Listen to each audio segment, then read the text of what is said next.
మాకు కేసీఆర్ కావాలమ్మా. వాడు పింఛన్లు ఎక్కువ చేస్తానంటే చేయలేదు బిడ్డ. వాడు ఏం మంచిగా చేసి రోళ్ళు లేవు, నీళ్లు మంచిగా వస్తలేవు, మాకు లేని రోగాలు వస్తున్నాయి. గ్యాస్ పిరం చేసిండు, గ్యాస్ కూడా మాకు టైంకి ఇస్తలేడమ్మా. అలా కొడుకు మాకు ఏం చేసిండు, వాడి నోట్లో మనవాడని ఒక బస్సు ఒక్కటి ఫ్రీగా చేసిండు ఆడోళ్ళకు. మొగోళ్ళకి ఏముంది, మొగోళ్ళు పైసలు పెట్టుకొని పోవాలి. ఈ బడక ఎక్కి ఏం చేసిండు మాకు, అన్ని పిరం చేసిండు. కొడుకు వాడి నోట్ల మనవాడ డబుల్ బెడ్రూమ్ ఇస్తా అన్నాడు. కేసీఆర్ వరకలు వస్తున్నాయేమో. ఇప్పుడు కేసీఆర్ లేడు, ఆడు ఓడిపోయిండు. ఈయనకి ఈ బడకను గెలిపిస్తే మాకు ఏం ఫాయిదా ఉంది? వాడు ఒక డబుల్ బెడ్రూమ్ లేదు నాయన, ఇల్లు ఇండ్లలో పని చేసుకొని మొత్తం బిడ్డ. గింత పిల్లలు చిన్నగా ఉన్నప్పుడు వచ్చిన హైదరాబాద్కు. మరి మాకు డబుల్ బెడ్రూమ్ లేదు, ఏం లేదు నాయన. ఇక ఎవరంతా వాళ్ళు ఉన్నారు, మాకు గువ్వలు గసుతున్నారు మా కొడుకులు.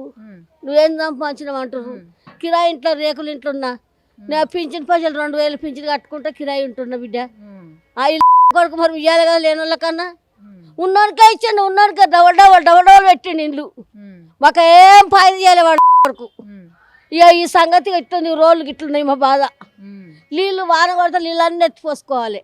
కిరాయి ఇంట్లో ఉంటే రేకులు ఇంట్లో ఉన్న బిడ్డ కొడుకు మరి ఇవ్వాలి కదా అన్నప్పుడు మళ్ళీ ఎట్లా గెలిపి కొడుకును ఆ నోట్లో మా అన్న వాడా. మాకేడు ఆధారం లేదు బిడ్డ. ఇప్పుడు రేవంత్ రెడ్డి పరిపాలన బాగుందా, కేసీఆర్ పరిపాలన బాగుందా? కేసీఆర్ బాగున్నారు. కేసీఆర్ పరిపాలన ఎందుకు? ఎందుకంటే ఆయన మంచిగా చేసినారు పనులు, మంచి పని చేసినారు, మంచి సాయం చేసినారు, అందరికి పింఛనే చేసినారు. మంచి రంజాన్ పండుగకు బట్టలు పెట్టినారు, బోనాల పండుగకు పెట్టినారు, మంచిగా ఇచ్చినారమ్మా. ఈయన ఏం చేస్తున్నారు? ఏం 405 చేస్తా ఉన్నారు, 2 ఏళ్ళు ఆయన చేసినే ఉన్నాయి. రేవంత్ రెడ్డి ఏం చేస్తలేడా? ఏం చేస్తున్నారు ఏం చేస్తున్నారమ్మా? ఏం చేస్తలేదు, ఏం చేస్తలేదు. సాయమే చేస్తలేదు. ఏం సాయం చేస్తారు ఆయన? ఒక దుడ్డు కూడా సాయం చేయలేరు. ఇంకా ఏంది? మళ్ళా ముఖ్యమంత్రిగా రేవంత్ రెడ్డి వస్తే బాగుంటుందా, కేసీఆర్ వస్తే బాగుంటుందా? కేసీఆర్ రావాలి.